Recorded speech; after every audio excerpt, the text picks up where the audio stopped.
Tab is still... Yeah.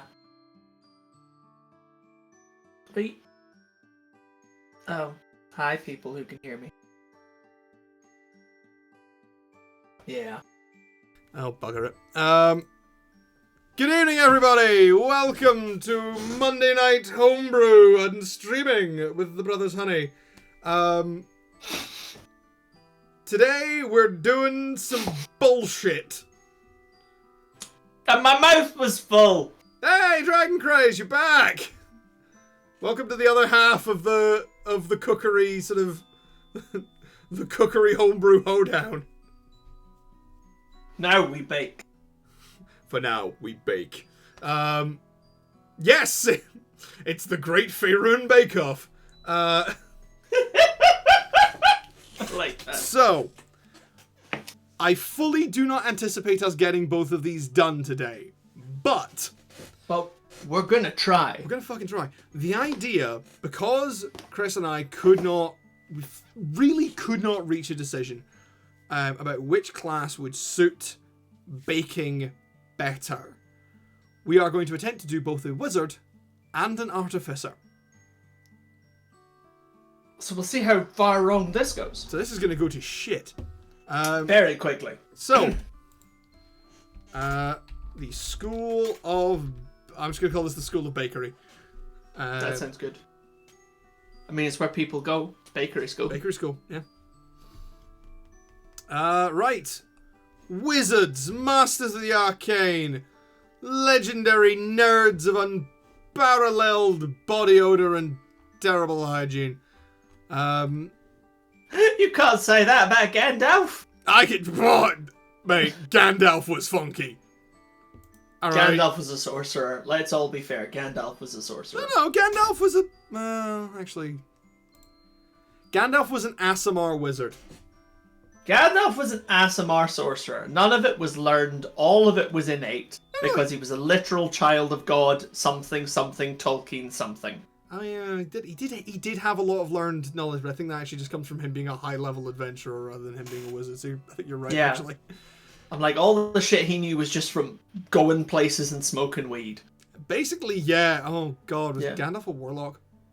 Gandalf was 2 steps away from being Tom Bombadil, and no one is willing to admit it. Yeah.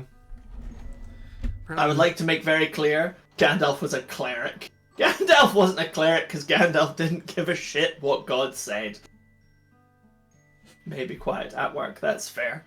Gandalf? I'm like, I don't think Gandalf even once went, God, is this a good or a bad idea? I think Gandalf just went, fuck it, people! And then, dealt with the consequences afterwards. Gandalf is a divine soul sorcerer. Yes. Cleric magic, but sorcerer powered. Yeah. Which is how you end up just twin spelling Guiding Bolt to everyone. I mean, that is basically what he did at the Lich King to drive them all away from the capital in Gondor. That Minas one Tirith. time. Ah, Minas Tirith. Minas Tirith. I mean, sure, he was a servant of the gods, but so technically was Saruman until he, decided to change sides. So technically, were all of the other...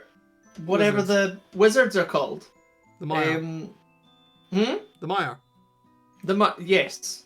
Because there was the twins, there was Radagast the Brown, there was, I think, another one. I can't remember. There was 2 blues. I am Radagast. not a huge Tolkien nerd. Yeah. There was the 2 blues, there was Radagast, there was Saruman, there was and then I think Sauron also counts. Did Sauron count? Sauron was a Mire. Really? Yeah, he's a fallen angel, whole thing.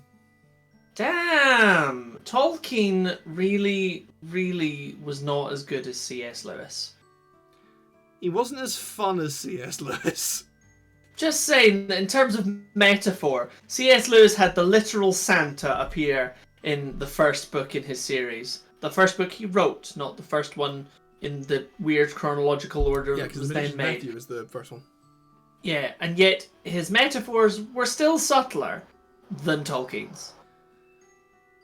I don't know, it always felt like Tolkien, C.S. Lewis was doing metaphor just as sort of a higher concept. Tolkien had a fucking point to make. I find that a bit Tolkien- more. I find that a bit more respectable. What? And C.S. Lewis didn't have a point to make? He had a less practical point to make. He was His talking was about. more about. He was talking about Jesus. He were talking about Jesus. He were talking about Jesus, whereas Tolkien was like, industrialization is bad, the ideal image of England is dying, and war is hell. I mean, I will grant you that those are three good messages. Yeah, like, You know. Tolkien came shivering out of the Somme and went, oh fuck, I'm gonna tell people about this, but they won't believe me unless I put wizards in it. I know. Pay And attention yes, unless I put sure, wizards in it. Sauron wasn't the devil, and that was Melkor, Morgoth, whatever the fuck that thing was that gave birth to Shelob and the spiders. I will say, never read the Silmarillion, and I'm not gonna watch The Rings of Power. Nah, I can't bother. God, Rings of Power apparently had a really ropey first season. I know that the fan base has kind of picked up on it, but apparently it had a very ropey first season. It's really weird because I like the universe of Lord of the Rings and there's interesting stuff, but I just couldn't give less of a fuck. Well, I feel like the reason for not giving less of a fuck is that the fan base are exhausting. Like, that whole conversation you and I just had, very much in jest. Yeah. You know, we're not serious people. We're not here to seriously engage. But I do happen to know someone who has a published PhD on Tolkien. So, you know, people do kind of build their lives around this shit. Yeah, and then you just have to turn around and be like, Tolkien nicked all the names for the dwarves from a bloke named Snorri. That's delightful. Which is true, actually. It's absolutely 100% true. All of the names of the dwarves that are mentioned are in Snorri Sturluson's Poetic Edda. Which was written Magical. hundreds of years earlier. And is one of the main sources we have for basically our entire basis of Norse mythology. Delightful. Like, he stole Norse dwarves? oh, he stole Norse dwarves, yeah. Nobody else really did dwarves.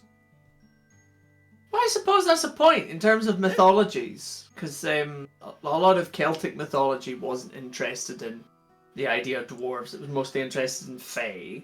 To be fair, fae ended up as a really Greeks. broad term. Celtic mythology didn't really go in so much for the taxonomy thing. You didn't really get that so much until Jacob Grimm kind of rolled around and went, what the fuck is this? Yeah.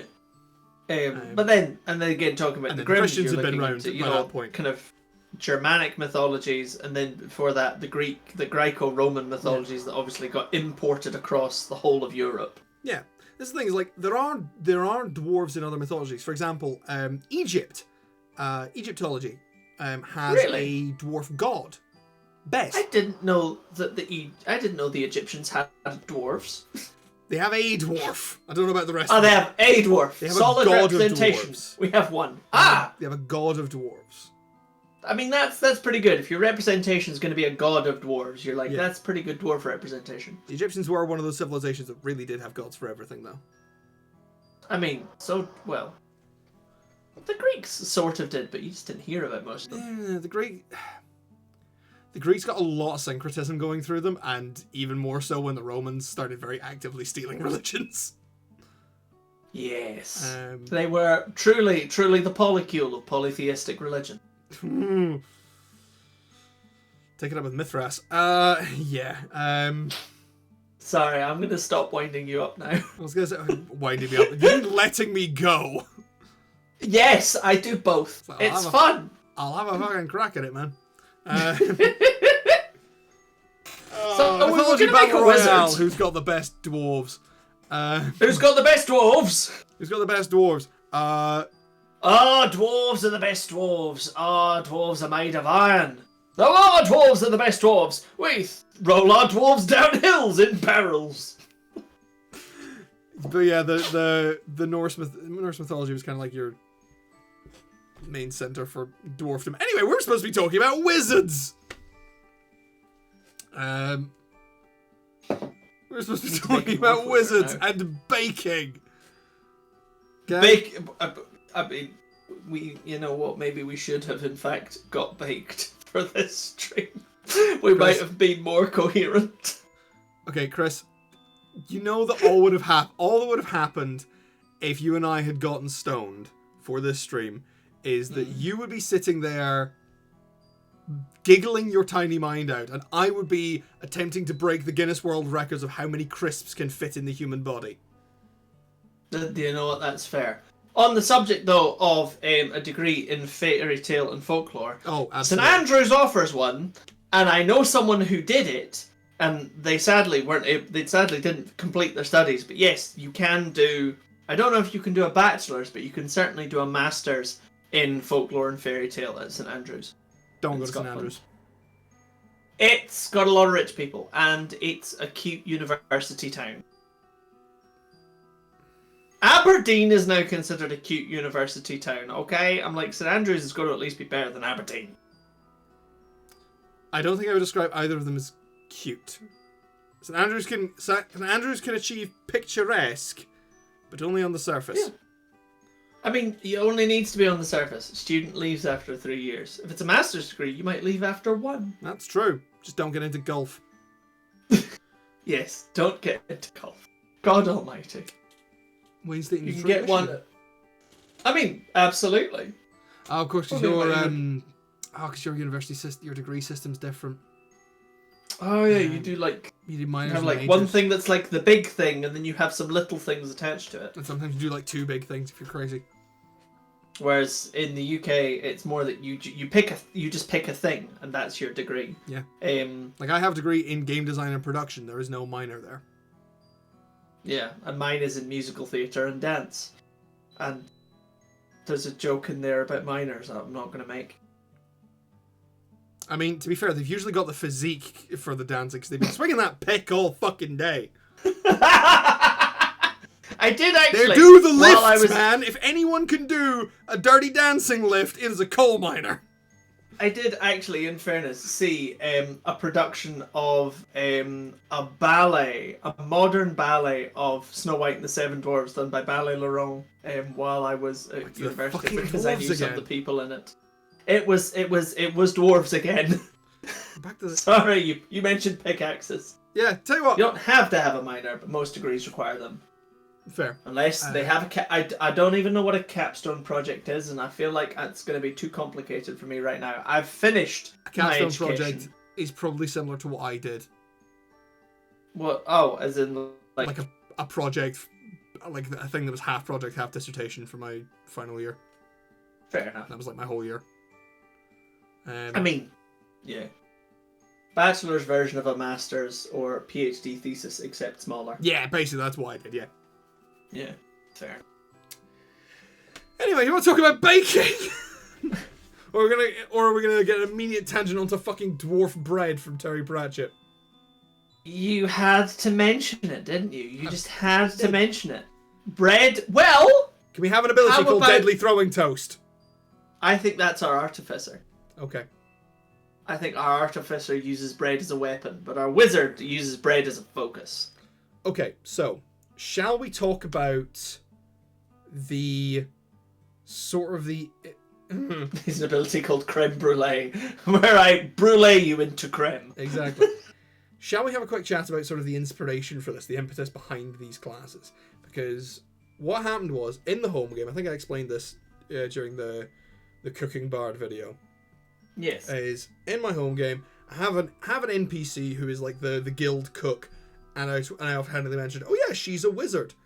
And she'd conjured a dough golem to keep someone safe.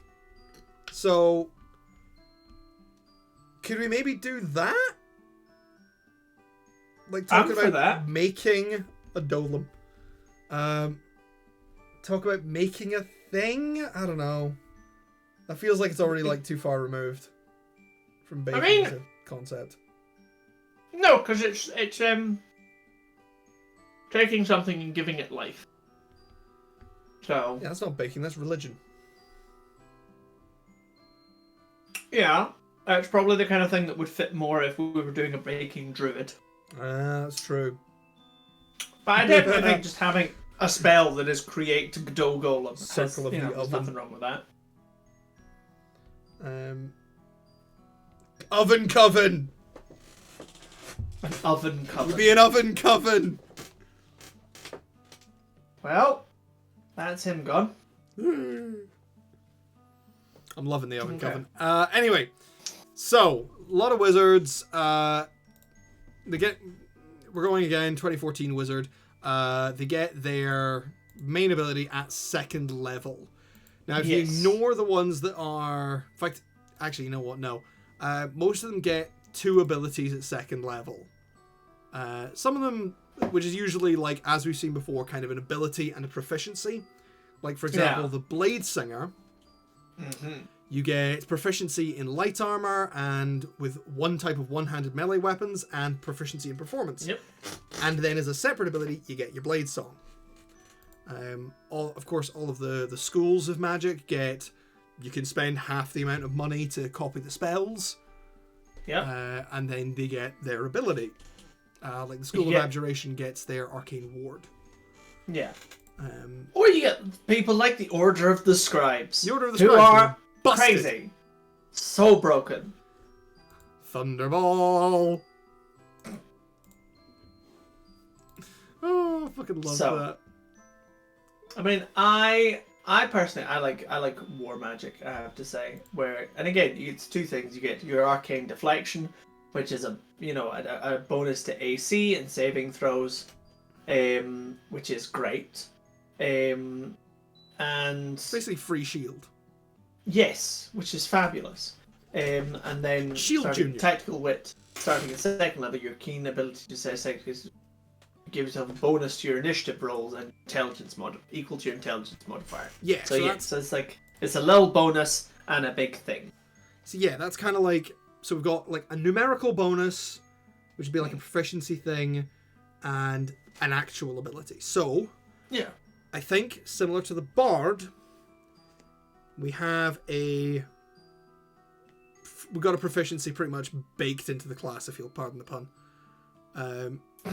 Which is cooks utensils. You get to add your intelligence modifier to them, and you would get proficiency in what skill do you think would be relevant to baking?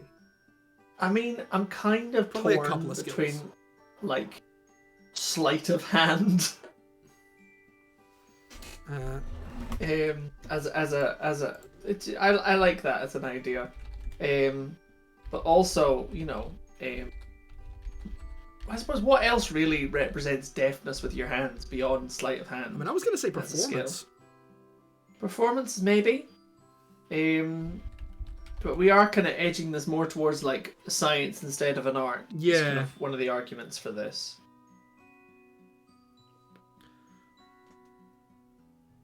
History to recall recipes? Tell you what, do you I mind maybe vamping think on more this something for, like. Do you mind vamping on this for What? a minute? Because I need to go to the bathroom. Yeah, no worries. One of the most important skills in any baker's arsenal is knowing to go to the toilet before the stream starts. I really hope he heard me, but he probably didn't. Yo! I don't know what WSGD stands for, but it's nice to see you. Are you crazy? Don't know. I do customer. Oh, delightful. We are very poor and are probably not getting custom art, but that's very nice of you. Infusing magic in them, you could do Arcana. That's fair. We could definitely look at Arcana as the kind of thing. But it does feel like, well, this is the problem, because it's all very much geared toward classic adventurer's party. There isn't really that same kind of there isn't anything that kind of resonates well towards crafting. That's one of the reasons, I suppose, why tool proficiencies are quite so delightful, is that it means you don't have to dedicate a skill to crafting. You can just have the tools and then add miscellaneous stuff. have a list of a few, say, choose one from the following. That's absolutely an option. Choose one from the following. I'm kind of wondering if maybe, now that I've talked about tool proficiencies, if we maybe specify something you can do with the tool proficiency. Like you can do something extra with it. Possibly that might be something interesting. Like I can't think of any classes that go, have a tool proficiency, and now you can use those tools to do something cool. I don't know. That might be a bit silly, but feels maybe like something. But Arcana for magic infused baking, sleight of hand, possibly for, you know, deftness of manipulating things with your hands. Performance for, you know, baking as a performative art. Hey, religion, because food is a religion. We could absolutely try and swing that. Or Jonathan's thought about history for recalling recipes. I don't know. It's thing. So obviously, as Jay was saying, we've got the various schools of wizardry tend to be like, well, it's cheap to have our spells, and you can have a skill. Then, if we're looking more at things like, what are we looking at? Well, maybe something like what scribes get. So scribes get an awakened spellbook, which you can use the book as a spellcasting focus. When you cast a wizard spell with a slot, with a spell slot, you can temporarily replace its damage with a type that appears in another spell in your spellbook, which is pretty freaking cool. Magically alters the spell's formula for the casting only. And when you cast a wizard spell as a ritual, you can use the spell's normal casting time rather than adding 10 minutes to it. Once you use this benefit, you can't do it again until you finish a long rest. Like, that's incredible. A religion check if it's a specific feast of faith. That could be fun, actually.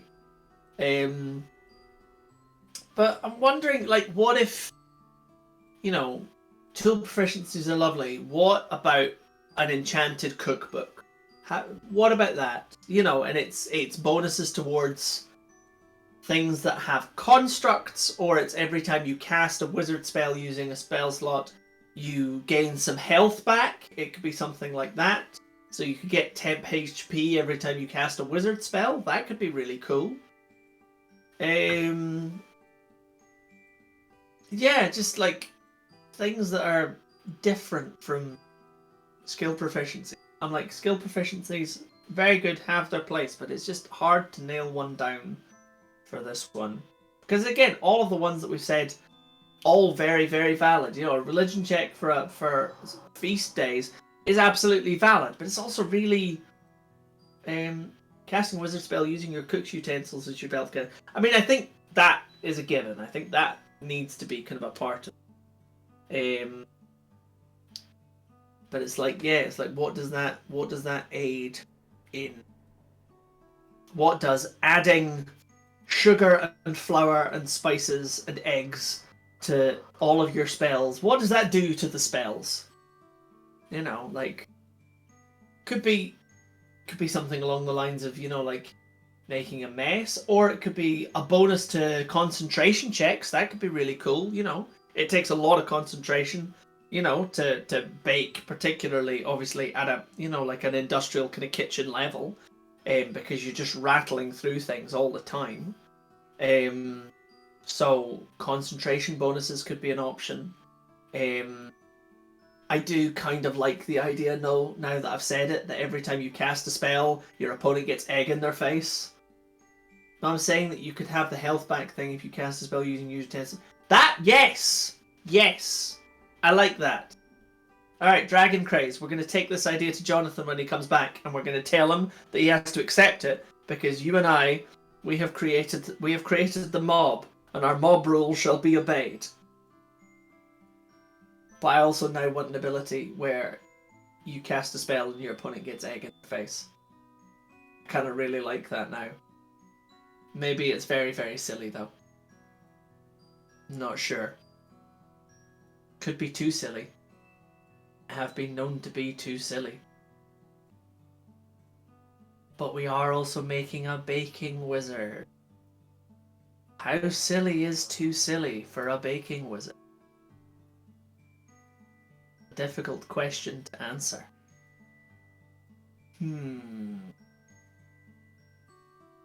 Well, we'll stick with health back. I think that's a fun one. So let's think about the second ability. So abjuration, get the arcane ward. Just when you cast an abjuration spell, simultaneously use strand spells magic to create a magical ward. So it's relevant to the school that it's attached to. Conjuration. When you can use your action to conjure up an inanimate object in your hand or in the ground in an unoccupied space. Very interesting. Scribes get their quill. As a bonus action, you magically create a tiny quill in your free hand, which makes it easier to copy things into your spellbook. Allows you to erase things. It's kind of cute and weird. I guess egg in your face is more of a trickster than a baker. That's fair. Can't argue with that. Okay, I'll drop it. I'll drop the egg.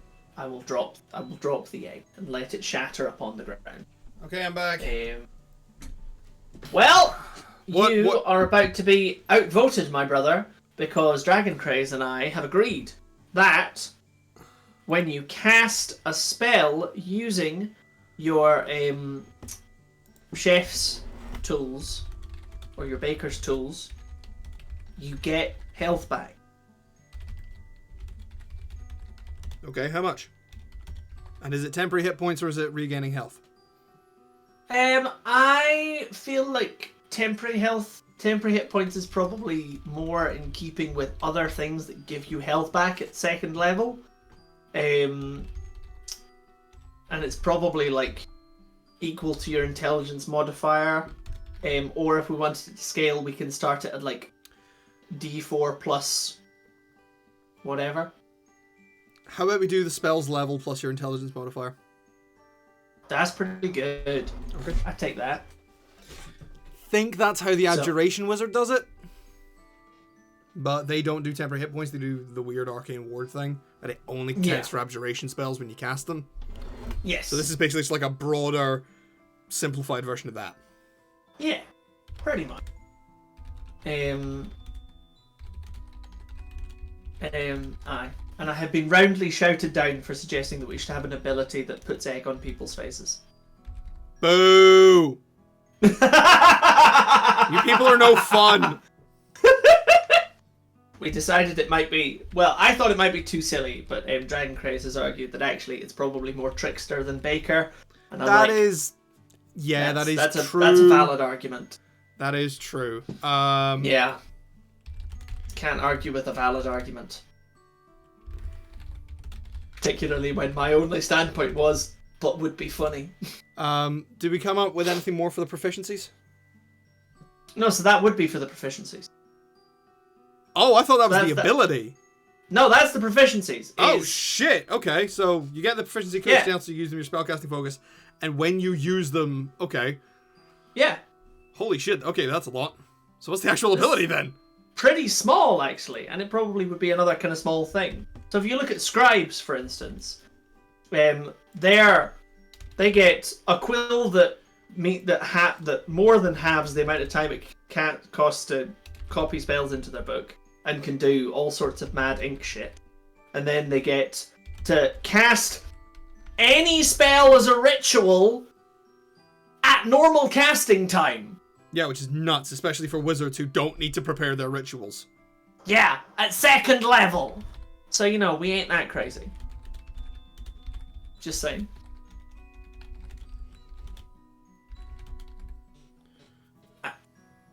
I also, there is a little bit in the back of my brain. Which does think that one of the things that a baker does make things. And I was thinking about spells what make constructs. So that's the thing, yeah. Like you do, Golem, you understand. So possibly I was thinking maybe, if with second ability, well maybe that any spell that you use that makes a construct, that construct could also gain a little bit of temporary health points. Well, interesting And thing then- you say. Interesting thing about that. Yeah. That's the capstone feature of the Conjuration Wizard. The capstone feature of the Conjuration? Their top As in level like feature. 20th level? No, 14th level, like the 14th like level. Conjuration, like at the top of the subclass. That's the top level of the Conjuration Wizard, which most of the time is focused on teleportation. And also, at 10th level, you just can't lose concentration, which is nuts. Starting at 14th level, any creature that you summon or create with a Conjuration spell has 30 temporary hit points. Damn. I wasn't going to give them that much. Well, no, because that's the thing you'd get at 14th level. Like, we're talking about a second level feature here. We wouldn't go that crazy. Aye. Oh. Or you could give them bread armor. Also, I've disappeared, by the way. Yeah, it's about the layering of my tabs. Oh. I know if Discord has more than one tab over it, between it and OBS, it shits itself. Jamming. Which is great because I'm using that screen to look up the subclasses. Fair. Yeah, you've only just noticed it. It's a problem we've had the entire time. No, I just point it out occasionally when I look up. Yeah. But yeah, so it's yeah. So I'm like, if you wanted to split it across the two, you could make that the proficiency and the skill if you really want to. Give them bread armor. I mean, I like bread armor. I don't know if you want to do that for like 6th level, which could be delightful. You would anything that you create can have bread armor. Well, what would bread armor be? Would it be increase in AC? Would it be resistance to fire damage?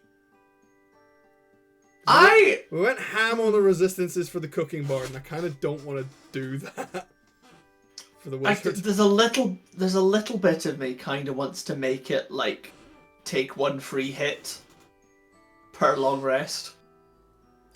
And if you manage to get to your long rest without losing your bread armor, you can consume it and roll an extra hit die. I mean, that would be cool as fuck. That's our 6th level ability.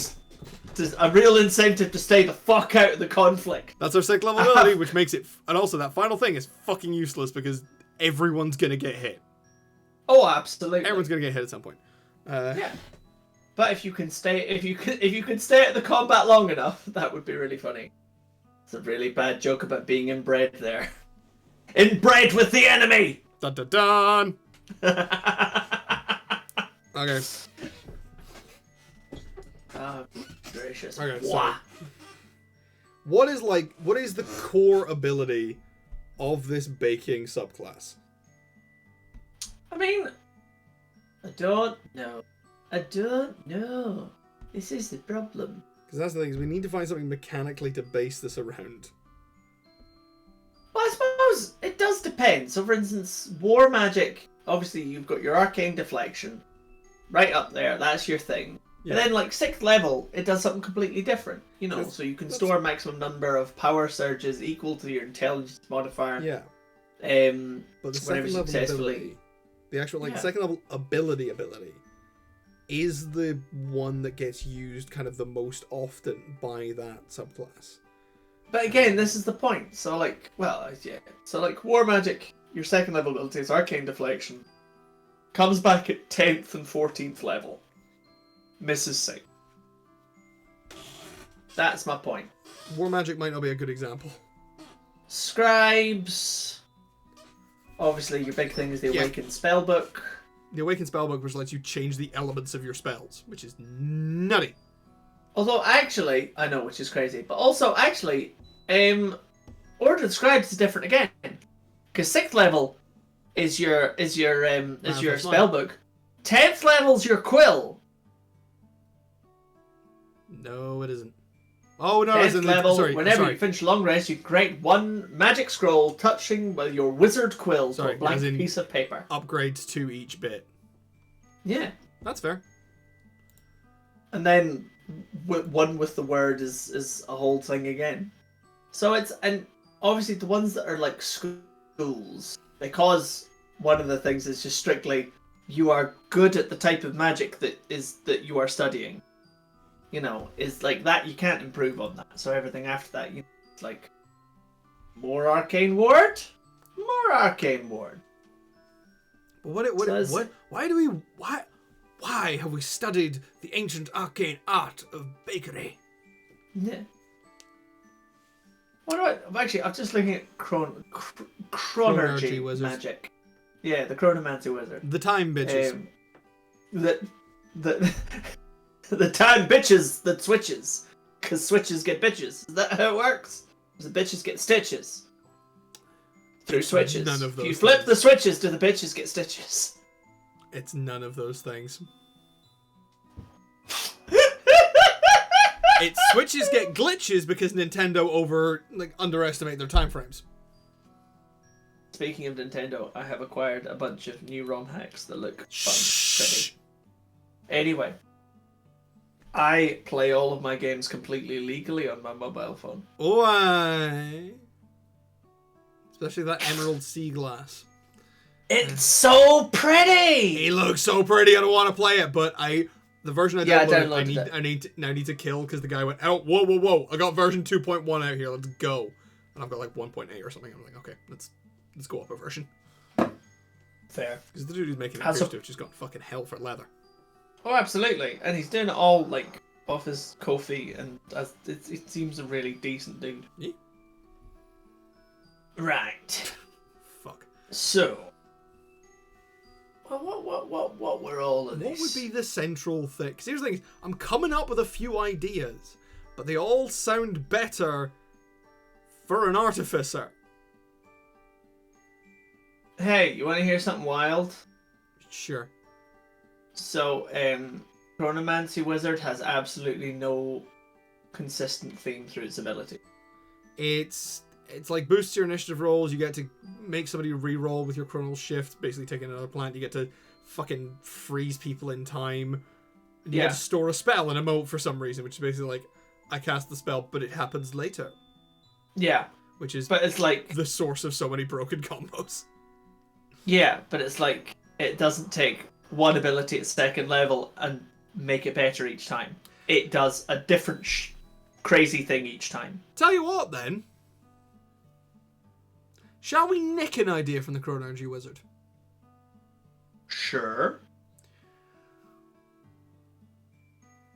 Because a baking character is never going to be like the frontline DPR.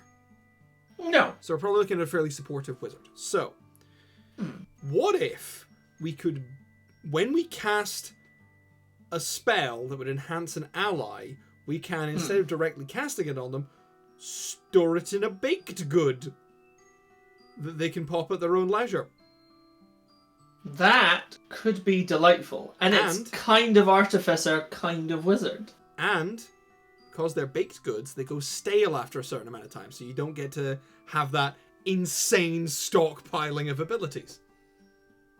This is very true. This also is very means true. That one, if we wanted to overpower this, we could bypass concentration, or we could have whoever eats it be counted as concentrating on it. So that effectively lets you cast a whole bunch of concentration spells. For example, if you cast Enlarge Reduce, our old favourite, put it in a pan of chocolat, give that to your fighter, they take a bite, suddenly they're the one concentrating on it, and you are free to cast other weird shit. Because you're a wizard, you should be casting. Wizards, it is ABC, always be casting. But I think the important thing is with that we would need to make sure is that the baked goods stop working after your long rest. Yes. Which actually works for wizards, because wizards can get things back on short rest. They can get a couple of spell slots back on a short rest thanks to Arcane Recovery. So it encourages the use of the adventuring day, but also means that you can't just be like, I put 9th level spell in here, sleep, and put another 9th level spell in here. It's a 9th level pie. flavor pie. Time stop. 9th level pie flavor. Right. And Time stop. I do want to put it on. I do want to put a restriction on it, Sure. as it's any spell. Like you can't. I don't want to be able to store fireball in a muffin. I think spell with a range of touch. Spell with a range of touch or self. Mm. Actually, you know what? Spell with a range of self. Because we're talking about touch or self. Because because that doesn't work. Because a lot of enhancement spells are not that. Because haste isn't that. Haste not touch. Haste isn't touch. No, haste is 30 feet. You do not have to touch someone to haste them. You don't have to touch someone to make them fly either. I think I'm thinking about paladin spells because loads of paladin enhancement spells are touch. You are meant to. Paladins are meant to touch each other. You are meant to be nose to nose with your average paladin. But like they're meant to be touching their friend. So we can maybe restrict it to any spell that designates an allied or willing creature. Yeah, that works. Okay. Also means that you can't bake a pie of charming someone, a charmed person, and give it to your enemy. Which Although admittedly would be cool. That would be so good from like a drama perspective and a roleplay perspective. That would be great. But imagine that, because here's the thing: is you could do that in combat. You just walk up to somebody and be like, "I cast key lime pie of dominate monster." If I hit him in the face, does it count as him eating it? I was like, "Can I fucking frisbee spin a muffin top into the Minotaur's mouth to cast dominate monster?" Which, I'm not gonna lie, as a DM, I would absolutely allow, because that sounds amazing. I cast mini muffin barrage!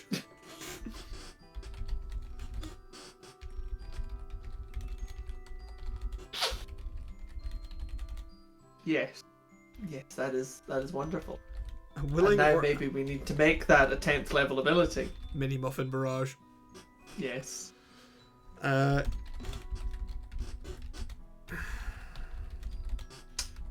I even know how it could work. Well, let me finish this one first. Alright, finish this one first. And then allow me to suggest how to mini There's going to need to be some caveats on this one to make sure it works the way we say it does. Second level, when you cast a spell that designates a willing or allied creature, you can instead choose to imbue that spell into a baked good. I'm going to call it baked treat because that'll scan better. These treats can be eaten as an action by another creature. And the creature, which will trigger the spell. If the spell requires concentration, then the creature that consumed the treat is considered concentrating on the spell as if they had cast it. Okay. The baked treats last. I'm gonna say it'll last for a number of hours equal to your intelligence modifier. Oh, no! I think they last until they go stale after that. Yeah, I feel like they go stale after you have. Well, I suppose a number of hours equal to your intelligence. Yeah, Yeah, because your intelligence modifier is never going to be 8, and a long rest is 8 hours. Yeah. Okay. Yeah, I'm for it. Because also, like if we define it as they last until the end of a long rest, then you can be like, I can cast shit during my long rest and just be like, get them for free, because people fucking do that. People are arseholes. Yes. Also, elf wizard, which long rest would be 4 hours. Oh god, yeah. Yeah. Imagine you're just like, my intelligence modifier is 5, so therefore I'm going to have a long rest, and then I'll have 2 9th level baked things for 1 hour. Just sitting me there like I have the pie. And that's your real problem. I It's genuinely the fact don't that know. you have 2 9th level things and not that you haven't slept. Be warned, I have the Meteor Swarm Muffin.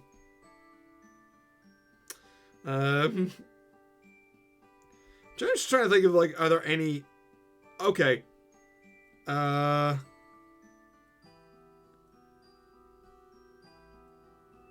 Okay, there are 3 9th level wizard spells that designate a willing or allied creature.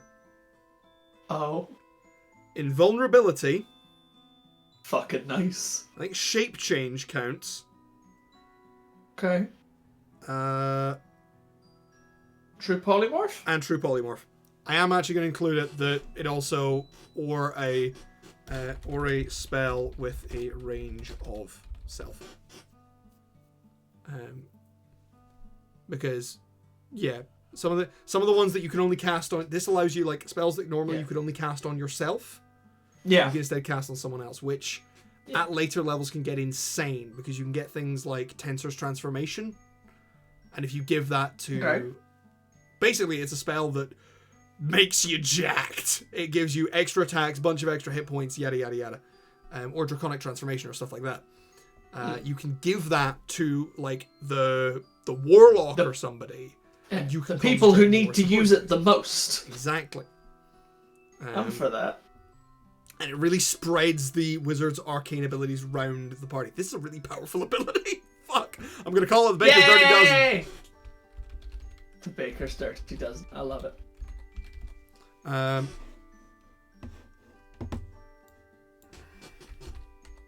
this is just going to be culinary skills. So yeah. 6th level ability. Yeah. Yeah. What are we thinking? Oh, did we have did we get a bot in? Yeah, we did. They're gone. We've had a variety. Fantastic. It's always nice to have a busy and active stream. So we've got that, like, that Baker's Dirty Dozen ability is real powerful. That's real good. And it also doesn't need anything done to it. It can stay exactly as it is and still carry at 14th and 20th levels. Yeah, because we haven't put a limit on the size of the spell you can cast. Yeah. But the resource is still expended. You're still using the spell slot. And because they go stale, there's a limit on it. Yeah, which means you can't do kind of like the coffee lock thing. Yeah. So that is good. So we've nailed that.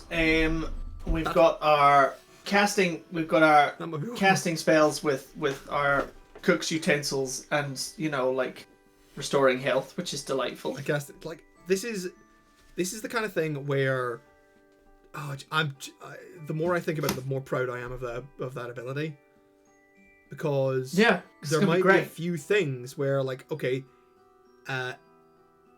end of a short rest, you're like, okay, I don't know if we're going into a fight, but I think we might have some trouble. What I'm going to do is I'm going to cast Enhance Ability and put it on a roll. And I'm like, right, I've got that. Like, and I'll give that to the fighter in case they get separated and they have to do stuff. That's really cool. I like that. That gets better and better. Yeah, and it's great for team building. And let's face it, if you're baking cake, you should be a team builder. Yes, you should. And one of the best things to have when baking is somebody to help.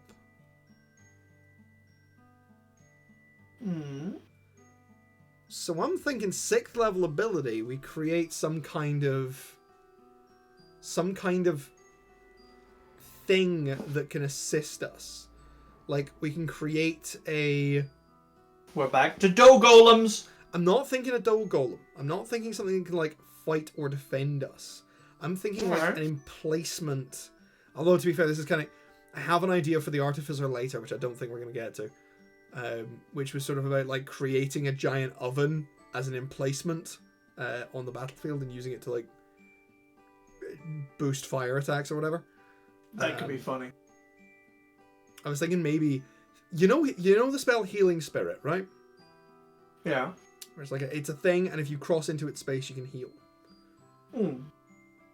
We could make a stationary object that it has a pool of hit points, and when somebody gets to it as a free action, they can consume an amount of the thing equal to. Let's play it kind of like a Paladin's Lay on Hands and say they can consume up to 5 times their Constitution modifier and heal themselves. Yeah. And they take from the pool of this like giant cake. Yeah. But it can't move. Yeah. And then maybe later we can go, oh, we can move it. It's a solid option. Because that gives us, we're spreading spells around. Like the Baker's Dirty Dozen, they're going to be a lot of casting because you're going to want to maintain the upkeep on those ability spells, like on those boost spells. But this also gives you something that you can be like, right, I am planting that down. This will keep us alive, especially if you're a wizard and you can stand next to it and go, I'm not going to die here. Yeah, you definitely need, well, particularly if you're going to potentially burn a lot of your spell slots on sweet treats, then you're going to need something that keeps you alive. Yes. So I'm thinking we can create a masterwork piece of gigantic cakery, of gigantic pastry, that has a pool of hit points equal to 10 times our intelligence modifier. It's got give it an AC. Okay. 10 times your intelligence modifier caps it at 50. It does cap it at 50. Which is pretty low, actually, for 6th level. I mean, maybe not for wizards, but, like, if you're thinking, like... Yeah, because a paladin has 100... A paladin has 100 points of lay on hands at level 20. Yeah. And also... So... Bearing in mind that this is something that, like... isn't as versatile as lay on hands. Yeah. So should we maybe say 10 times your wizard level? I think 10 times your wizard level makes more sense. Yeah. Okay. Because that gives you 60 hit points right off the bat. Yeah, so that gives you 60, which is a little bit more, and it doesn't cap it. Yeah. And a creature that starts its turn... Or a creature that ends its turn within 5 feet of the cake can restore a number of hit points equal to...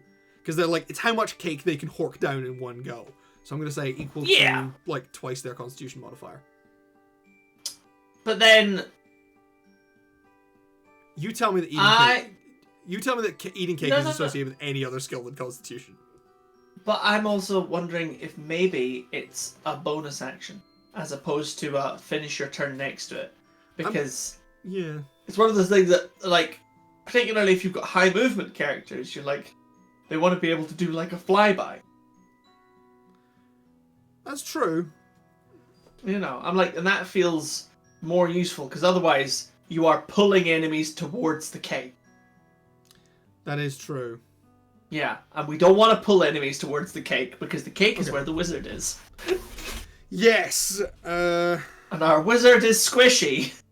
This wizard is going to get hurt a lot. And since given you've not given them bread armor. That is a fair point. See, I feel the bread armor might be more for the artificer. Bread armor might work more for the artificer, but again, it's what kind of bread for my bread gun? A huge arcane artifice of baking delight. Just say a giant fuck off cake, mate. Oh, I don't want to limit people to cake, alright? If somebody wants to... A large food item is created in a spot in the battlefield occupying a 3x3 square point. It takes the form of a Pastry or baked good of severely large 15. proportions. No, right. How big are we making this? Are we doing about 10 by 10 or are we doing about 15 by 15? I think 15 by 15. Let's Okay. make it big. Or we do 10 by 10 and it gets bigger. Nah. Nah, Let's do 15. 15 by 15 from the start. Let's do it. Let's make this inconveniently large. 15 foot by 15 foot baked good. Yeah. Oh, sorry. I will say 15 that we foot should square. give this baked good a weakness to poison and acid damage. Absolutely, yes. Yeah, but resistance to everything else.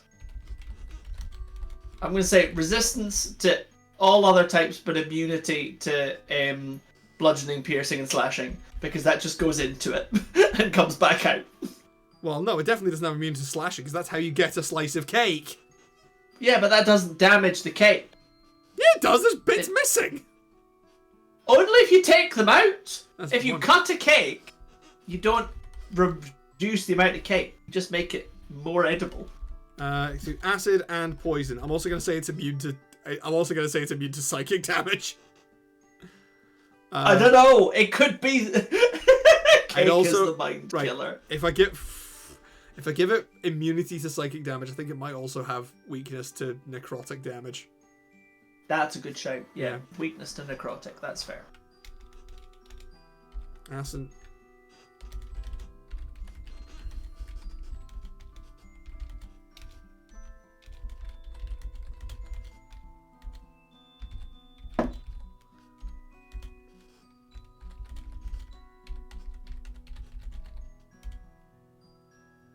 Also, a cake should not have immunity to bludgeoning damage.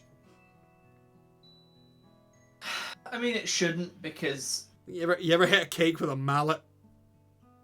no, but I've seen people have their faces smushed into cakes and it's shite.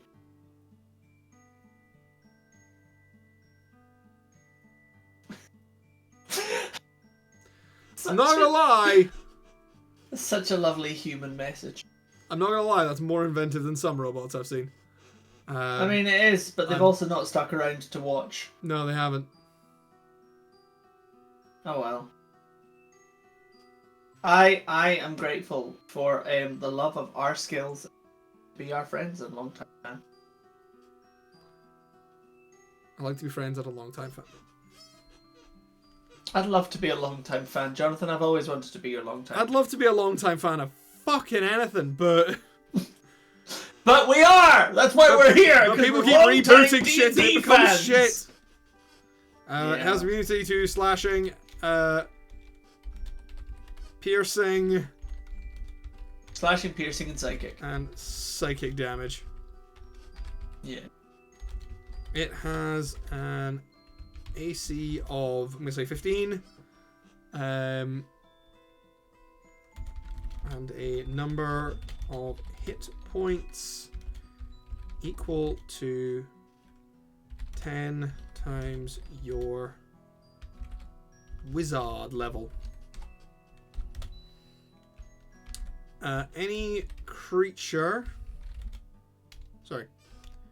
Any friendly creature, allied creature, Mm-hmm. any allied creature within 5 feet of the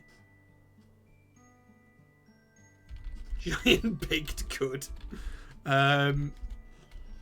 can as a bonus action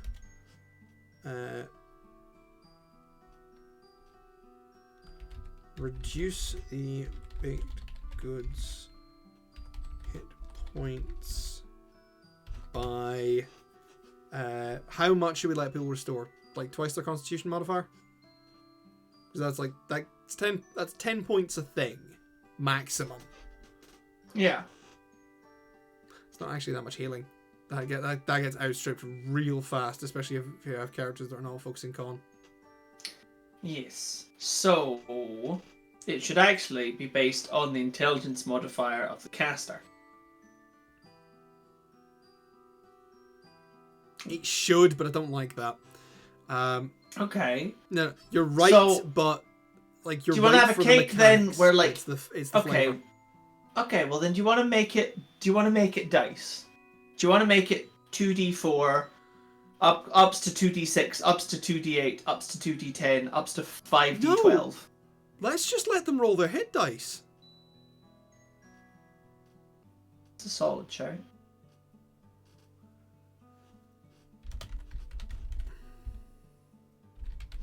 Solid shout. Each bite is one of your hit dice. Presumably plus your own constitution. Yeah.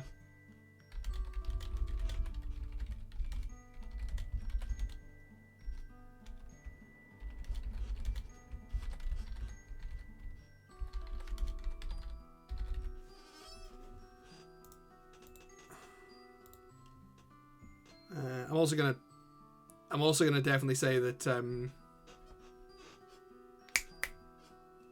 cake cannot regain hit points. Yes, no, the cake can't regain hit point. Once the cake has been ate, it's been ate.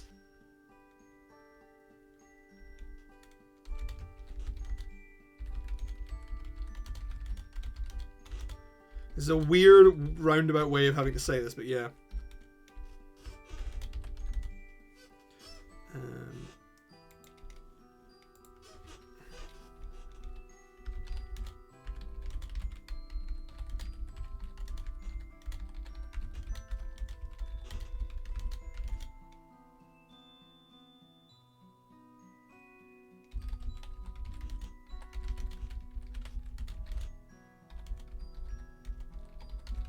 The baked good cannot regain hit points by any means and disappears once reduced to 0 hit points. You regain all uses of this ability after a short rest. Yeah, that works. I'm like, because the cake's not hugely powerful, but like, it should be able to be done frequently.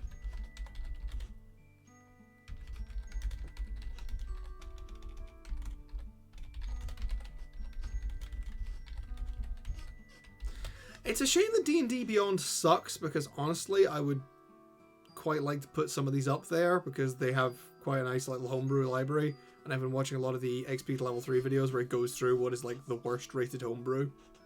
I mean, I made a few things on their little homebrew library, and that was the original plan, was I was going to do a whole bunch of this stuff. Yeah, but neither of us want to pay for a D&D Beyond subscription anymore, and I don't think we trust them. No. So what should we call this giant? Okay, I'm just gonna call it Fanciful Feast.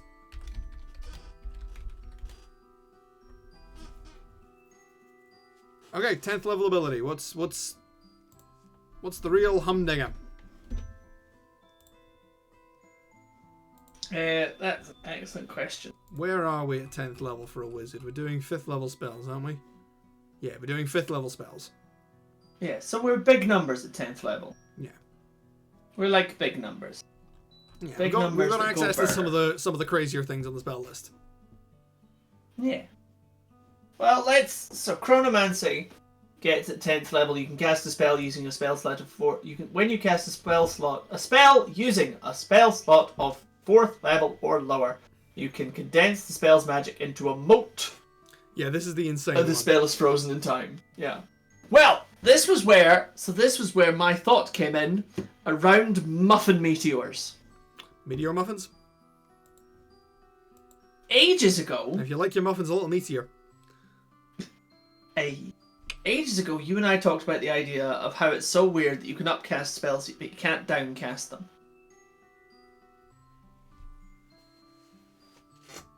Okay. What if you downcast, but have more? So you could have one 4th level spell, or one 4th level spell cast twice at 2nd level using that one 4th level slot, or one 4th level spell cast 4 times at 1st level using that one 4th level spot. Meteor muffins.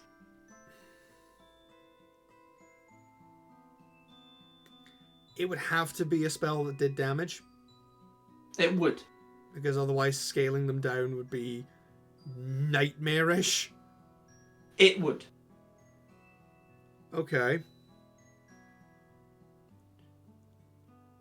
It could be too big and too complex, but it could also be really silly fun. Now, this is the thing.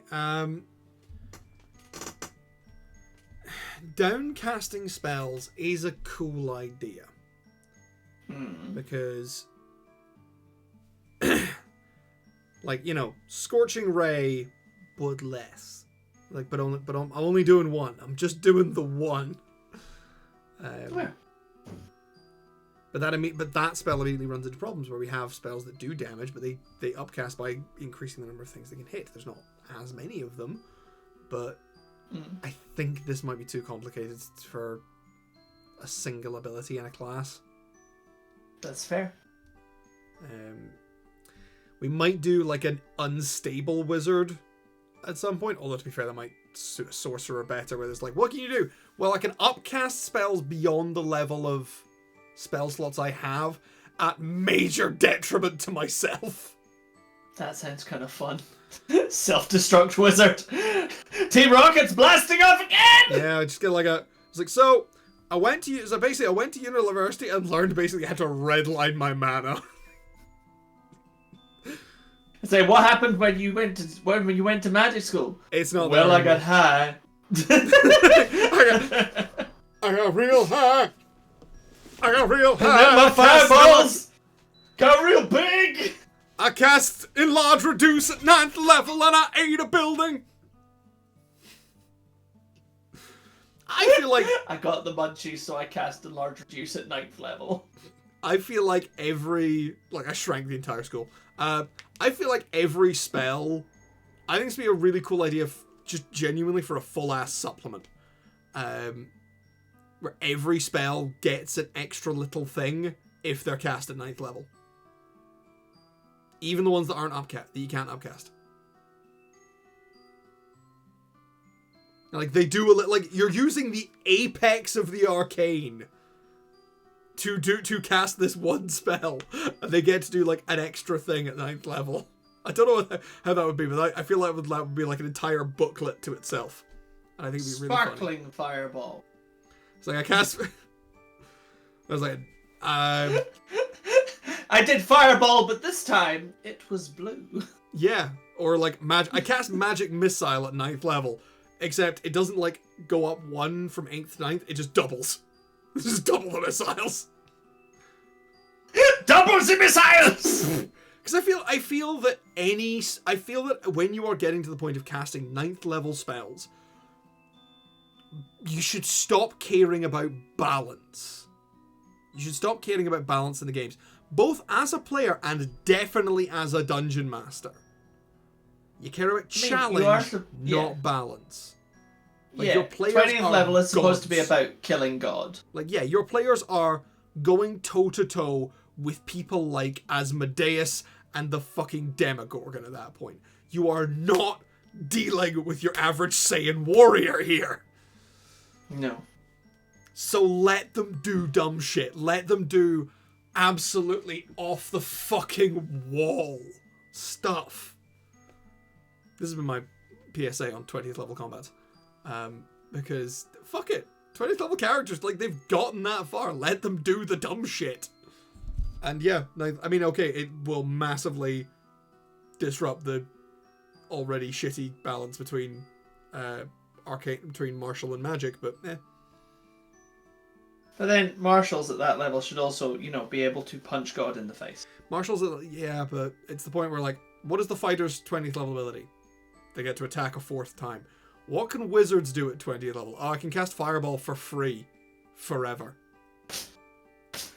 That's pretty horrifying. Yeah. Yeah. It's not a balanced game. Dungeons and Dragons. No.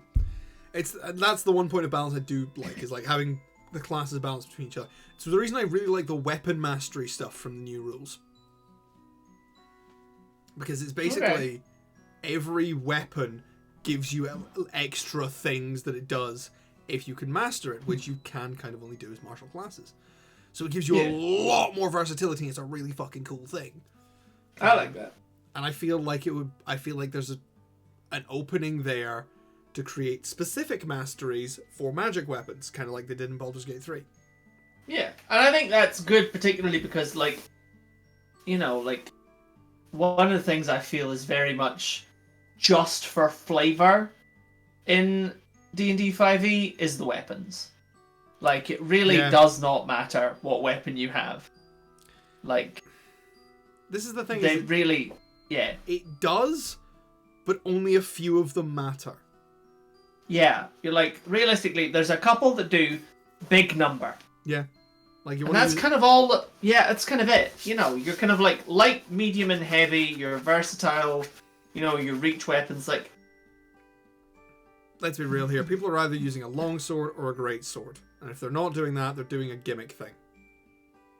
Yeah, you know, I had a character who used a glaive, and that was 100%, like, that was image and gimmick. Yeah. And I had a great time with it. There was no functional difference between a glaive and a great axe. No, there's none. None in the slightest. One thing about because like I've talked to you about my my glory paladin idea, the glory bard. I had a cool idea. I had a really cool flavor thing for them where their main weapon was going to be a spear, but it was like a standard. That's cool. Yeah, because it was like anytime I want to play this character, I'm going to go to the DM and be like, hey, can I have a magic item from the word go? It's just a variation on the Cloak of Billowing, but it's basically a Cloak of Billowing, but it's a flag. Do you have a flag? Yeah, so I've constantly got this flag tied to my spear, billowing in a non-existent breeze. That's really I like that. That's pretty delightful. It's not an unreasonable thing to ask for. If a DM says no to that, then I think they're maybe a little unreasonable. I mean, unless, you know, like, if they're doing, like, a grimdark campaign with a great deal of seriousness and you came in with that, then maybe there's a little bit of a conversation to be had. Oh, I came up with a backstory for this guy. I can make this shit grimdark.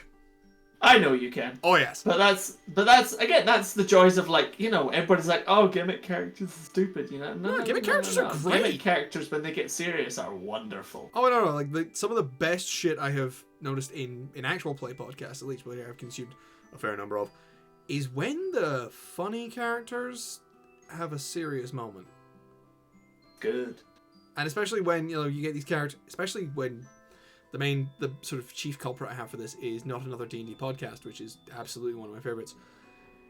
Because they goof around a lot. They are goofballs in a semi-serious world.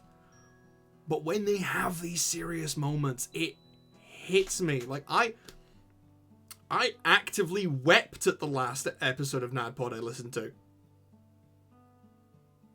That's pretty cool. Because it was, admittedly, it was the coolest, hypest shit I have seen in a long time. So yeah, on the list of Dungeon Master greats, along with people like Brennan Lee Mulligan and Matt Mercer, you fucking put Brian Murphy on that shit, okay? Alright. He's an absolute goober when he's a player, but he's a fantastic Dungeon Master for story. Okay. That's good. I mean, my favourite will always be Johnny Chiodini. I love Johnny Chiodini's a legend, but yeah. Johnny Chiodini feels like the DM you want to watch for wrangling players. Yes, I think, I think have the true. Yeah, one of the great things about Johnny Chiodini is like watching them take a group of fucking chaos merchants. Yeah. Oh, Lyra! No, Lyra! Puppy! Lyra! Oh, we have a puppy. Puppy. Incoming pupper. Yeah, no, she's full on fucked off. She doesn't like my office. She's decided that my office is a place of misery and woe that she doesn't like, and she doesn't want to visit anymore. The last time she was in your office, didn't she destroy it? That was the second to last time she was in my office. She's been in once since, and apparently she's not happy. Yeah. Sad. Wanted to see the puppy. I was gonna fucking big up your camera with the puppy on it. Yeah, I know, right? But yeah, there are different dungeon masters who like you can really look at for different things. Like, Yeah. when it comes to, I've not had as much of experience of him as most people have, but it seems that when it comes to world and lore building, Matt Mercer is second to none. Yeah, but that's why he got to write a book. That's why he got to write 2 books. I mean, I knew he wrote Wildermount. They What's the did other one he too. wrote? They did. It was the Explorer's Guide to Wildermount, and there was another one, which I think Yeah. might have actually been more of a campaign module rather than a setting module. Fair. Well, because I was looking. That was one of the things when I was looking at like the wizard class. I'm like, a bunch of them are from Wildermount. Yeah, the Chronurgy and the Dunamancy. Yeah. The Graviturgy. No, Graviturgy. Yeah, the spell school is called Dunamancy. Yeah. But yeah, no, like when it comes to going like ham on the lore, and of course, you know, voices, because Matt Mercer is a professional voice actor. Yes. But you should never compare yourselves to these DMs for stuff like that. Because, No. you know, Matt Mercer is a professional voice actor who's been in fucking everything! Yeah. Literally, I'm very proud that I can spot his voice now. I mean, that's always pretty cool when you get to spot voices. It's a fun and you're thing. like, ah! But yeah, Yes, I know you! But yeah, like I think that's gonna be a whole rant for itself. We've only got half an hour left and 2 abilities to do Oh, fuck. because we're not getting No. this artificer. Oh, no. That ship sailed half an hour ago. Yeah, that's next week. We're Yeah. just doing a cooking triathlon here. We're just having a cookout. Just having a cookout. I might do that as my Friday stream. Might knock the game development on the head and go and try and do a cooking setup in my kitchen. Yeah. Restful cooking. Why not? Yeah. Go for it. Except I've already got so much food in my fridge. Anyway, sorry, we need to make a 10th level ability. So we're looking at... Yeah. We've made... So at the moment we have... Because like the Let's be Conjuration very Wizard clear can what we have. teleport about. The Chronurgy Wizard can break the game in half. What's War Magic got going on? War Magic at 10th level basically just gets more durability. So 10th level, the magic you channel helps ward off harm. While you maintain concentration on a spell, you have a +2 bonus to AC and all saving throws. Nice. So it just Oh, means that's that really while you're good. concentrating, you are a tank. That's really good, especially because It stacks with Arcane Deflection. well, it starts with Arcane Deflection, and also concentration checks are a saving throw Yeah. because they're it's- they are a Constitution saving throw. Yeah. That's really cool. Yeah. Abjuration gets a really, really narrow but pretty powerful one.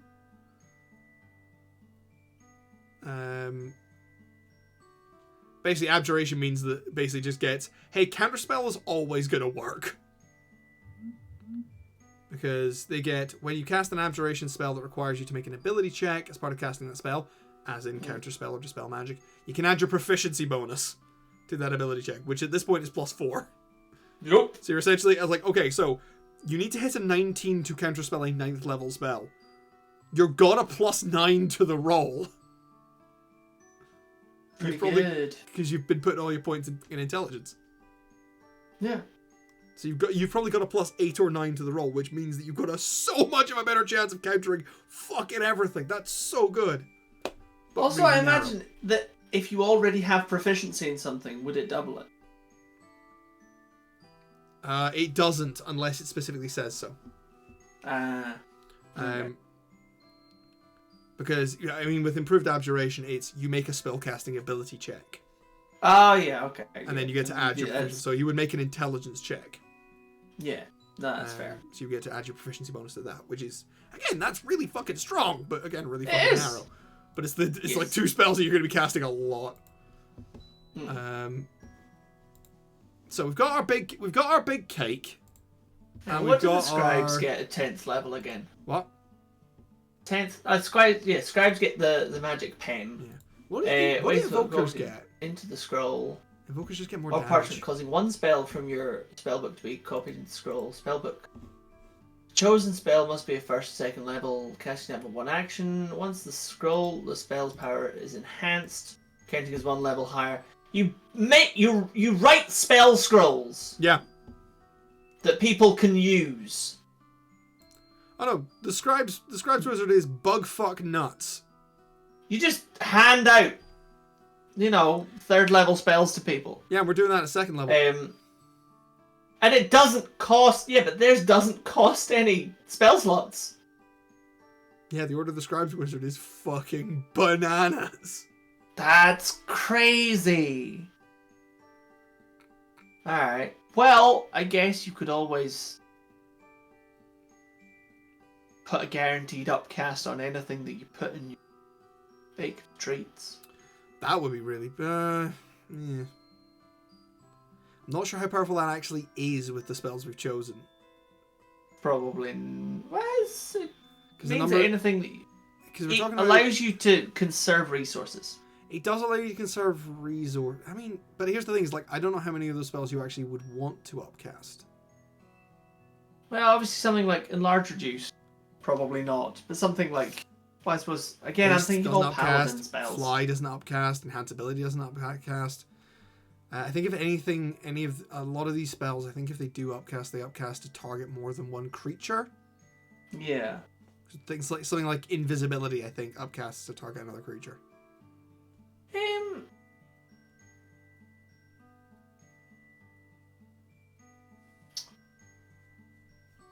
You could give an aura to everyone who eats one of your baked treats. I mean, here's the thing. Yeah, what we could do is just, how we gave, we're giving ourselves constant temporary hit points. Yeah. These temporary hit points are happening all the fucking time. Well, every time you cast a leveled spell, which bearing in mind, that was the bit I missed out. A bunch of your spell. I missed out the leveled spell bit. Oh yeah, no, we did. I think cantrips would be a bit crazy. Yeah. Yeah, leveled spells. Why don't we just say that whenever somebody consumes the baked treat, they get those temporary hit points. Equal to the spell's level plus your intelligence modifier. Because at 10th level, it's not all that exciting. It's not really. I feel like we front-loaded our excitement quite significantly. We did, which means this should probably be like a more functional thing.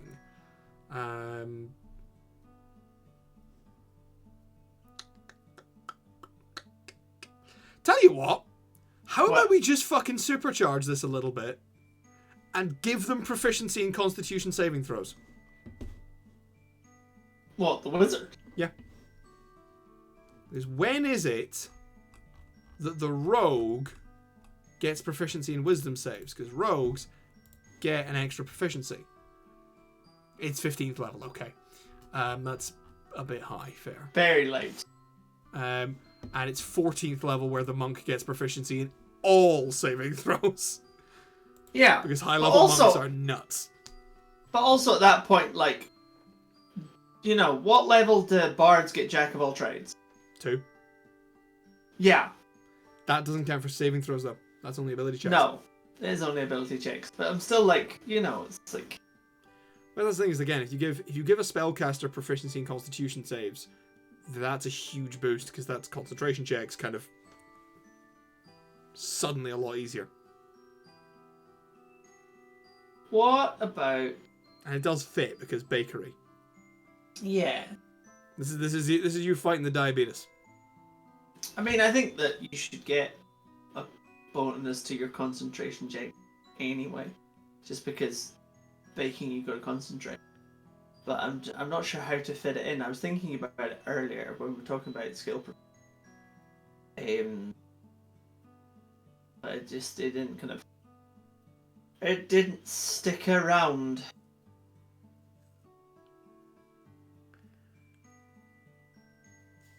Kind of want to do the bread. And or dough golem. See, I think dough golem will be a spell. Yeah. Yeah. Oh. Cool. Love you. Too. Yeah. We're doing Baker Wizard. What have you got? So, for Baking Wizard, we've got casting things with your Baker's Tools as your spellcasting focus and getting some health back when you do.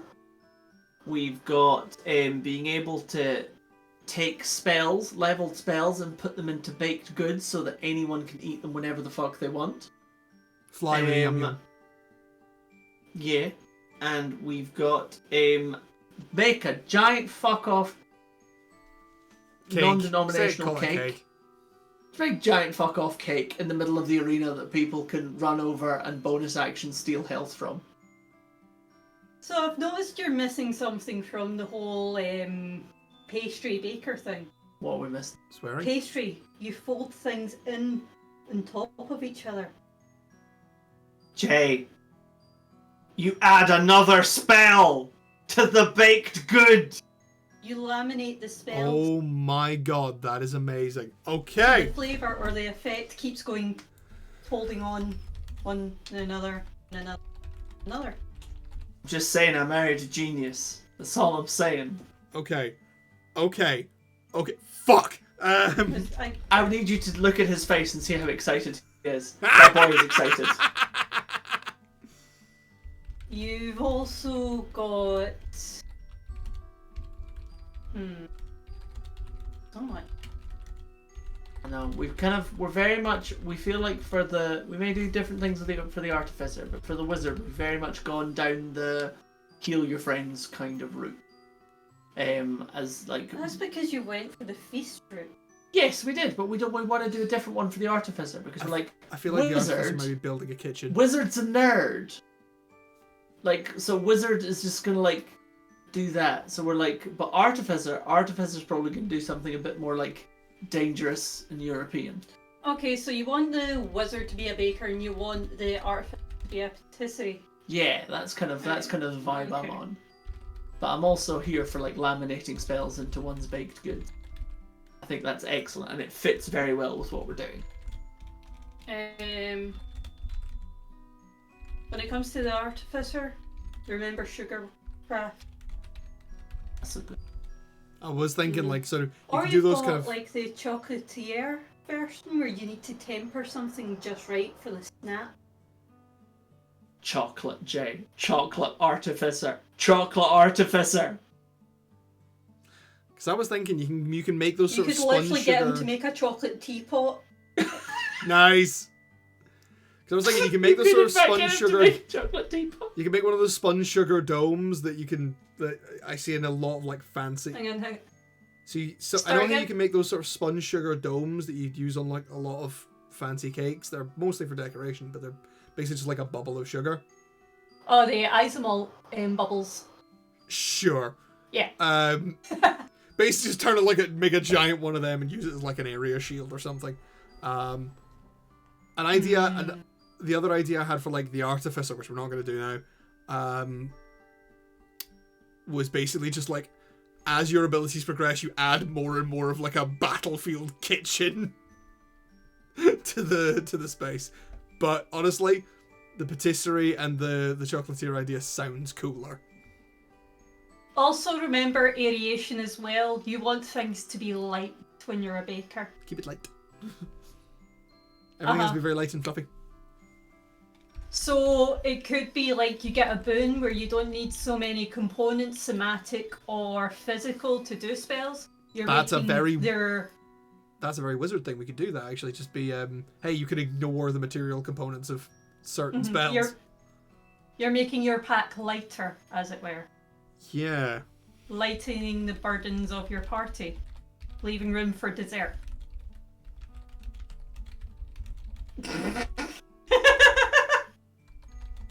So I'll give the headphones back to my husband. Hiya. So that was our consultant baker, our professional. She has provided all of the great advice. Oh, cool! Dragon Case came back. Hey, Yeah. man. They're away now. Aw. They're working. They in the US. Time differences. Yeah, he came along. Oh well, if they watch the stream, welcome back, guy. Yeah, I said hi to them when they came back. Also, thank you for the first time chatter. Yay. Right. Thank you. Love you. I come with those ideas. Sake. So, ideas. So yeah, I basically just took the idea of the arcane lamination. It's like when you use your Baker's Dirty Dozen feature, you can expend another spell slot to add an extra spell to the baked good. And you can use feature a number of times equal to your intelligence modifier and regain all uses of this on a long rest. I'm gonna say that you can't do it with a concentration spell. I mean, why not? Why not, Jay? Because concentrating on 2 spells breaks the fucking curve. It breaks the back of spellcasting so fast. Yeah, but you're talking about it being eaten by people who can't concentrate on spells. Here's the thing, no, because the way we built this is that they are essentially concentrating on the spell. Yeah, but I was going to say, presumably they aren't casting themselves. No, this could be for anybody. Yeah. Yeah, this could in fact be for anybody. And I've also said that you can only do it a number of times equal to your intelligence modifier. Which, to be honest, I think is also partly a way to save the wizard so they don't burn all of their spell slots in one go. Yeah, I kind of now feel like the 14th level thing needs to be something that saves some of the spell slots. Because we've just spent, like, all of them before the battle's even started. Hey, Chris. Yeah? Make room for your sweetie tummy. That's how you get more spells. I was going to say, eat the cake in a oneer. What, get spell slots back from eating the giant cake? Yeah. Like, you can dismantle the giant cake in a oneer and get a whole bunch of spell slots back. I mean, basically what sorcerers do. Kinda. Except it would be a one-off large recovery thing.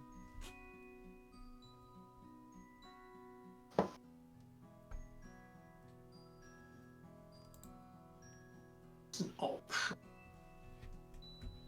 So is that what we're thinking for 14th level? I mean, Get spell slots back to fuel our rampant destruction of spell slots. See, either we do it as, like, in battle you can do a thing to gain a spell slot back. Or, genuinely, 14th level, fucking amp up your arcane recovery. Because the arcane recovery feature is what lets you regain spell slots on a short rest. It is indeed. And let me just check. Arcane recovery. You have learned to regain some of your magical energy by studying your spellbook. Once per day, when you finish a short rest, you can choose expended spell slots to recover. Spell slots can have a combined level that is equal to or less than half your wizard level, rounded up, and none of the slots can be 6th level or higher. Which is sensible. So, genuinely, simple, clean, make it work. You can now use your full level for the purposes of arcane recovery. As opposed to half your wizard level. As opposed to half your wizard level. You can use your whole wizard level. Does mean in theory you could restore 20 spell slots. Keep it... If you keep it still below 6th level, though, and it's only expended spell slots, you can't make new spell slots with it. Correct. So, yeah, so absolutely. It stops you doing any of the totally batshit shit. It stops you... Yeah. But it means... Given how much you're burning before the battle even starts, it makes things a lot more viable on like a long-term basis. Yeah. Because also, like, in a dungeon, you're not likely to be able to short rest before battle. So you're still going to be burning all your shit before battle, but it means you can then burn all your shit for the next battle as well. 10, 13, 16, 18... 20, 21, 22. Right. At 20th level, you actually only have 22 spell slots. Yeah. In total. That's So across all basically levels. Yeah. But those will add up very fast into... Again. But below 6th level, you've only got... So 4, and then That'll be 6. So that's 10. That'll be 19. So you'd be able to regain all of your 1st to 3rd level spell slots at level 20. Which, actually... It's actually quite balanced. That's actually not that crazy. That's not that insane at all. So it could work. So actually, I think that balances out pretty fucking well. Absolutely. We call this created a problem and then we solved it. I'm going to call this Mystic Snacking. Mystic snacking. Can now use your entire wizard level. Why not call it midnight snacking, but spell the night with a Y? Because that's nothing. Who spells night with a Y? Nobody spells night with a Y. Wizards. See, this is like, if this was like a cooking fighter, we could spell midnight with a K. That would be great. That would be great, but we're not doing a cooking fighter. We've already gone deep enough down this rabbit hole. I wanted to remake all the classes as modern things, and I want to remake them all as culinary-based things. Let's just, at that point, let's just make a fucking cooking RPG. Wizards of the Coast, pay us to make cooking subclasses for every single class. We will make... And make a module where all of them are in British Bake-Off. Or Faerun's Got Cake. You have my number, wizards. Call me. Do it, you cowards. Do it, you fucking cowards. Someone will buy it. It'll be fucking hilarious. Trust me, people will talk about it for months and be like, hey man, I didn't realize that we could do Bake-Off in in D&D. Let's go. It'll be even better than that time that that Wendy's released a legit D&D themed RPG. Exactly. Okay, let us make Mary Berry into a lich.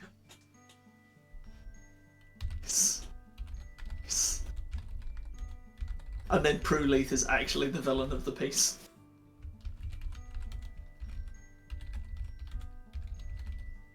Yeah, because the idea behind this is that you are going to be slamming out spells like nobody's business. Even more than usual, because you'll be slinging out your concentration spells more, because you're going to be leaving the concentration up to other people. Yeah. So it is absolutely, this is a wizard that is about burning spell slots. Yeah, like I've seen this happen with a lot of casters, particularly. They do not use the higher level shit because they're like, it's the full video game problem of what if I need it later? It's like, nah man, burn your fucking resources. You can get them back. Aye. Do the cool thing. You have a 5th level spell slot. Cast telekinesis. It's great. You have a 9th level spell slot. What the fuck are you doing still casting Fireball? Use Meteor Swarm and flatten a small country. Yeah. It's a pretty good thesis. I support it. You are a wizard. You are a master of the arcane. Use your goddamn spell slots. Fucking right. Okay. You have these things. Mistral died for your spell slots. All right. And they spelt their name with a Y. They did actually. Did Narcissus folly mean nothing to you people? Back in my day when there was the spell plague. No. Back in my day when men were men and boys were boys and wizards were a little bit strange. And wizards knew how to cast their magic missiles. When wizards wore proper pointy hats. Exactly. Oh my god, did you get a pointy chef's hat? God, that would be... Pointy chef's hat! Fuck yeah! Pointy chef, 110% pointy. So yeah. But yes, I think that's us done for the night.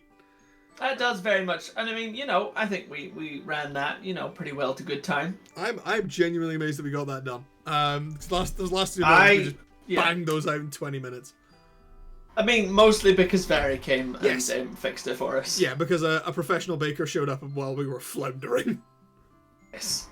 It was necessary. We are grateful. So yes, as always, you will eventually be able to find all of these PDFs of our homebrew classes on my Patreon. That's patreon.com/JonathanHoney. I'm still working on getting the PDFs up there because we might end up... It's weird. It might be easier for me to put them on Discord and then do like a Patreon only members thing to Discord to get access to them, and it's weird. Just how websites work. Basically, Patreon doesn't let you put PDFs on it, and it's a pain in the arse. It's very silly. It's very annoying. It's very, very annoying. And I don't want to just put it all up as a single text post because it'll be like, eh. No. And it won't look nice. To be fair, it's not going to look nice anyway. No. I might just do that. Actually, put them up as text posts, but fuck it, we'll see. Yeah. But in the meantime, you can follow me on social media. I am at JonathanHoney4 on Twitter. You can follow my games company, Auld Alliance Games, at Auld, AULD_games, on Twitter, Facebook, Instagram, and LinkedIn. You can find our company website, AuldAllianceGames.com, out there on the internet for all to see. It's got a podcast on it. We're starting to get a podcast on it. We're doing marketing things. It's very nice. It's got lore! It's got lore up the wazoo! Yes. They might even go to the mysterious planet of Wazoo. What do I know? I know nothing about lore. But I do know that it's fucking great and you should go support their game. Yes. Yes. And I'm on Instagram at Chris Honey Actor. Yes. And always you can find all of our previous streams on YouTube. We are the Brothers Honey on YouTube. We've got all of our previous homebrew streams, all our previous random bullshit streams, either about D&D, usually about D&D or Pokemon. And we have an entire campaign of City of Mist, which is a neo-noir fantasy, sort of urban fantasy RPG that goes off the rails very fast the way we played it. Session 1. Session 1. No, and Session it was 2. me. Session 2 it went off the rails. Jay? Yeah? Session 1 was the one where I dismantled the police car into lots of small pieces. No, that was Session 2. Was it? Because Session 2... I'm not going to spoil it. Session 2 began with you getting into the police van. Oh, yeah. Session 2 it went off the rails. So we can absolutely, we can improve on that. Alright, next campaign, Session 1, the rails will be gone. There will be no rails. Hey Chris, you're the one you're running the next campaign. Yeah, I know. I'm building it up and I've got really good plans. I'm very excited. Yeah. Gonna be so much fun! I'm gonna cause fucking anarchy. Yeah. But yeah, we're here every Monday night. I try and stream solo on Friday nights, although I've been really shite at that recently because I've been doing better shit. I've been going off and having a life. But I usually do a little bit of game development stuff on Friday nights and try and get that together. I mean, yeah, I think that's us. I think that's us. I think we've finished being perceived and it's time to sleep now.